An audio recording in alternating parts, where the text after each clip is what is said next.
proyecto arqueológico Panamá Viejo es parte de las líneas de acción del Patronato Panamá Viejo desde el mismo momento de la fundación del patronato.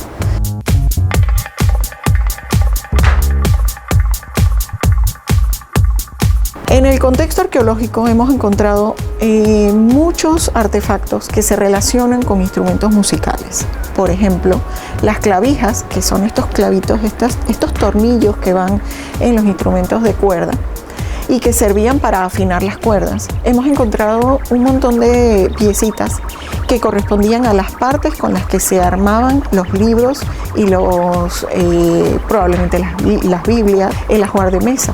Eso es lo que más encontramos, la mayor cantidad de cosas que encontramos, que va desde la cerámica hasta las cosas de metales como cobre, bronce y a veces hasta de plata. Piezas como esta. Esto es un fragmento apenas de lo que fue en tiempo pasado una gran sartén. Esta sartén tiene este tratamiento en la parte de adentro que permitía que la pieza mantuviera el caldo, por ejemplo, la salsa. La catedral y en líneas generales todos los edificios de Panamá Viejo de alto nivel socioeconómico que pudieran permitírselo, adornaban las paredes con azulejos como estos, formando cuadros que tenían diferentes diseños.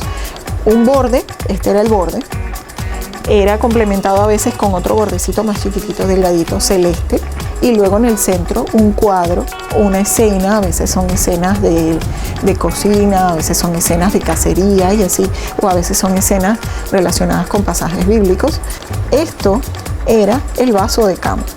Esto era la alternativa que tenía la persona cuando no podía ir al servicio sanitario o tenía suficiente estatus económico para no tener que ir, porque al final una mucama, un esclavizado o alguna persona dentro de la casa lo iba a retirar y a descartar manualmente.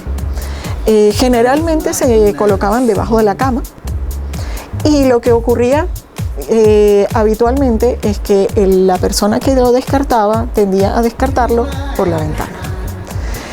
Los cuartos de este nivel social estaban en la parte alta de las casas, en el segundo piso. Así que imaginen qué sucedía cuando una persona tomaba esto lleno, se acercaba a la ventana y lo tiraba por la ventana. A veces ocurría que esa persona tenía la cortesía de decir la frase que muchos conocemos como agua o agua va, avisándole al que viene caminando abajo, cuidado que voy a descartar el vaso de cama, pero a veces no ocurría. Las botijas.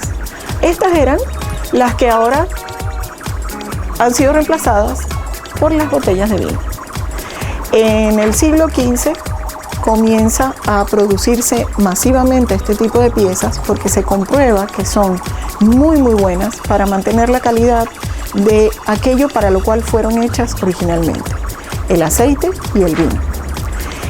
Hemos encontrado muchísimos cascabeles, por ejemplo. Esos cascabeles se utilizaban en las iglesias, en el ajuar litúrgico, para, por ejemplo, llamar a la misa, partes de la misa en las cuales había que hacer alguna pausa.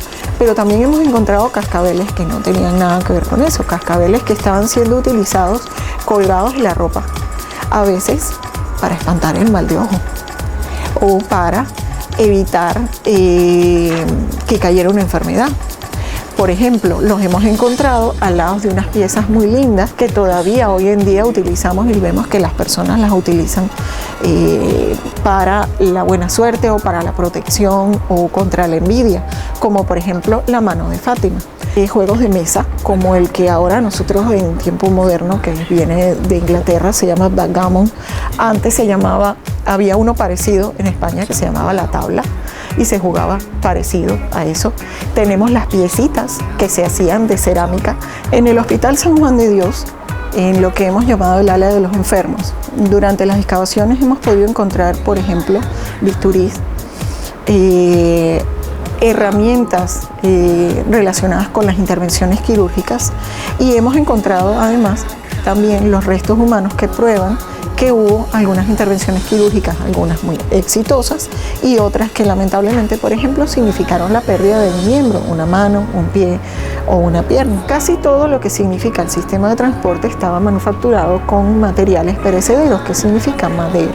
Sin embargo, cosas como los herrajes para monturas, los herrajes para encintar el caballo, es decir, las bridas y todas estas cintas que se unían con pasadores metálicos.